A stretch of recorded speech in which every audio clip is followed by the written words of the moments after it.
What's up, YouTube? Yeah, so I really, kind of spread out my footage this week. I've been posting a little more on TikTok. I noticed like subscribers and stuff's kind of slowed down. I don't want to overpost on here. But this week, ultimately, as far as workouts and bodybuilding, it's like been full intentional workouts. It's been about form, not about how much or the resistance in the strength training. Everything from chest to core to shoulders today. Just very lightweight, very good form, filling my body, just filling it out. Every now and then I'll take a week or two and I'll just worry about that. And then sometimes stretches because, I don't know if y'all go as far back as a year, but I had a shoulder injury on my left shoulder. Now I have a pinch right here in my right, but keeping my shoulders healthy. It's all about, paying attention to your scapular and everything else that entails. So, but shoulder health is a must. Anyway, so today was shoulders. I can post a little bit of shoulders. I didn't get any progress pictures today. It's been busy, been staying up pretty late over the weekend, helping a friend rebuild her house. And I was on a ladder painting right after leg day yesterday. I didn't get home till after midnight. It was crazy. But anyway, I want to talk to y'all today, really, speaking on the topic of intention. I want to make sure that everyone understands that everything that you do should be with intention, not just working out.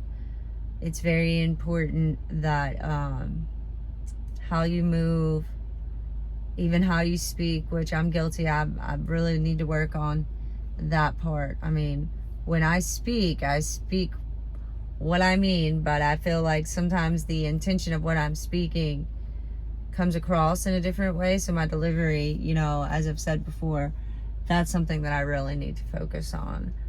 But it's important that you do everything with intention because you are potentially affecting other people's lives. Last night when I was helping my friend, Joanna, we were talking about our kids or whatever.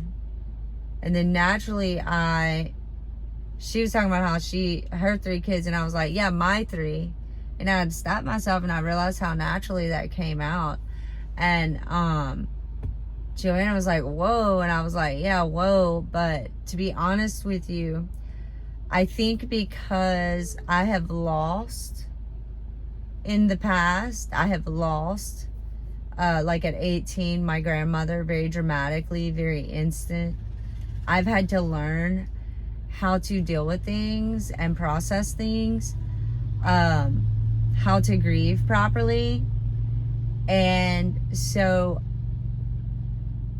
I think that a part of letting go and forgiveness is just intentionally grieving those people, like my oldest daughter having to grieve the relationship that at one time I thought we would have, or the identity as a mother and daughter I thought we would have. I've had to grieve that thought because it's just not, I guess, what God intended. So I've learned to even intentionally just go with God's purpose. And even if it's not really what I would prefer. But, and it's crazy because with that being said, I feel like I have been through so much trauma in my life.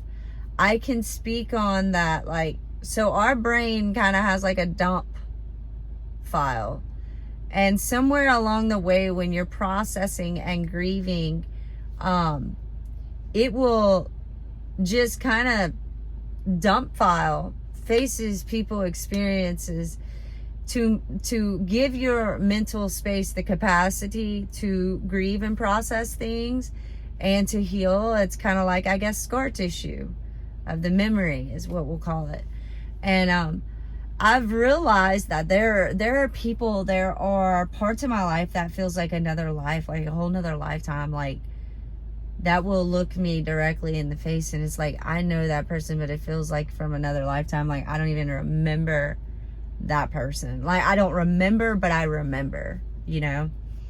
And, you know, from abandonment as a child, I feel like when people throw that term around, like abandonment, like they can hardly touch on the true meaning of that. But I had made a post today on TikTok about how, you know, all the mental and physical abuse that I've been through in the past, you know, from both child and adulthood, really wherever that was, whatever world that was in, I'm present now where I'm at. Everything I do is with intention, and I know that if my abusers or the version of those abusers would come back to me face to face presently, they would find me where my power is, right? And at that particularly, that's a strong statement. I have healed, you know, everything that we go through intentionally. Like, instead of waking up and complaining or dwelling in the bad place that you might be at, friends, it is important for you to stop and pick out what good you're taking out of that experience. What are you learning about this bad moment in your life? Because in the real world, we all experience pain, and everyone's got a story, and we all process it differently, you know? But if you will just learn to teach yourself okay, what am I doing right now? Is this, I need to intentionally stop. I need to be present. I need to think through this, process this. What am I taking out of this really bad moment? Or in a time of panic, there's been several scenarios in the past where, like, as a mother, something bad would happen and I would just panic.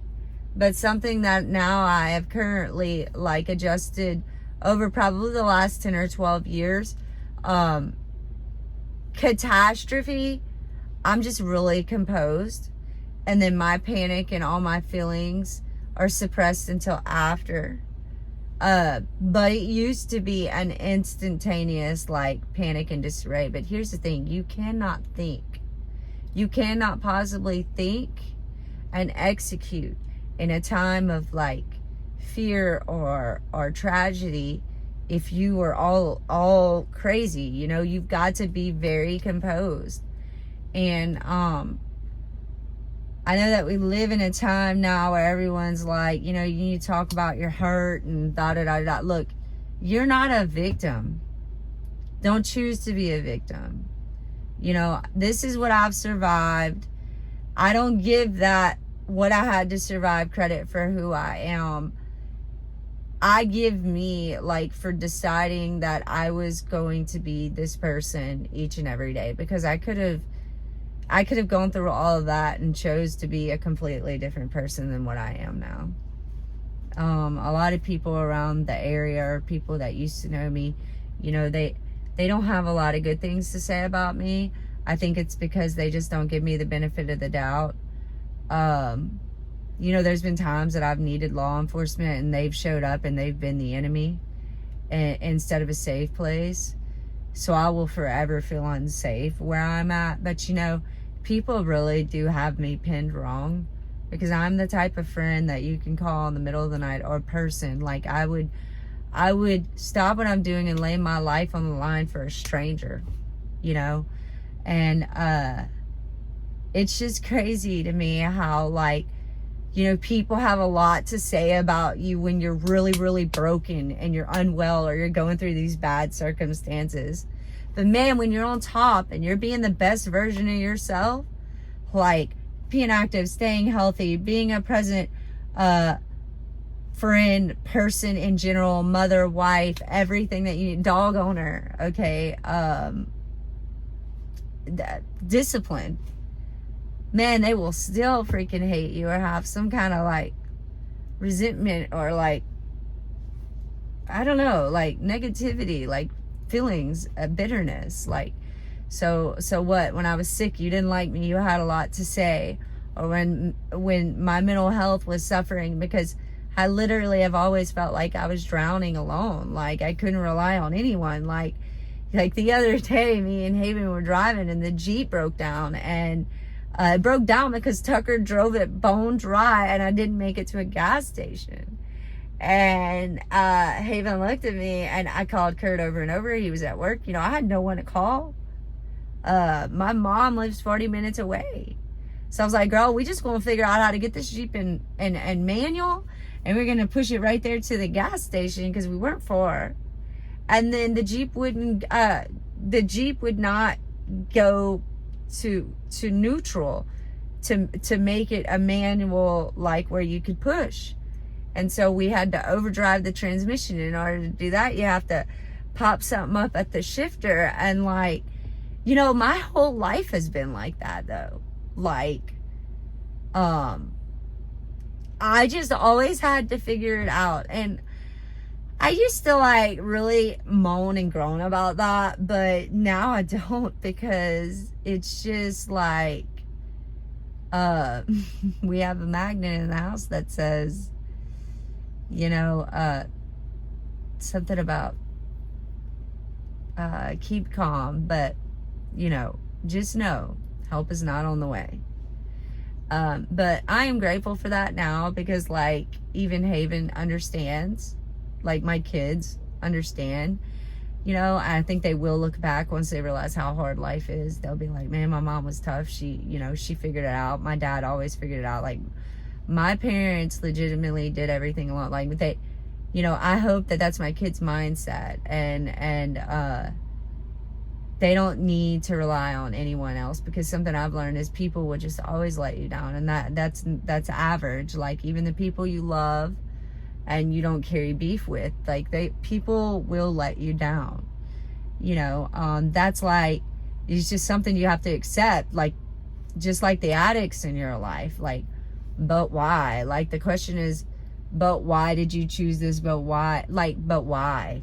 I mean, there's no answer for it. It's just chalk it up. You have to accept it. Same thing with the people that will always like hate you or disregard you no matter what. You have to stand in your intention and your identity and know that God has got you, and ultimately, you know, this is the plan. You know, walk in your best self each and every day, even on your low days, even on days that you probably you're not your best self. You aim to be your best self, because let me tell you something, there are people out there watching you, and they're learning from you, and they might be the same people that are tearing you down, but you are still encouraging them. You're giving them these seeds, this idea that there might be hope, and it's never too late.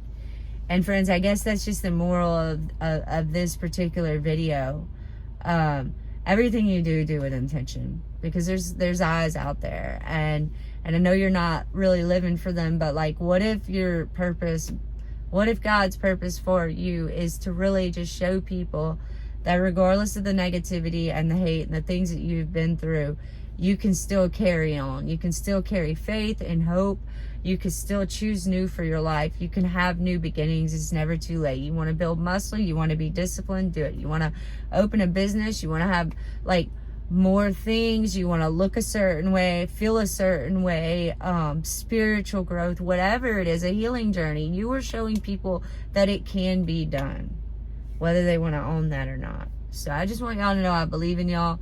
I'll post a few pictures from the week, a little bit of shoulder day. Do everything with intention, friends. Y'all are awesome.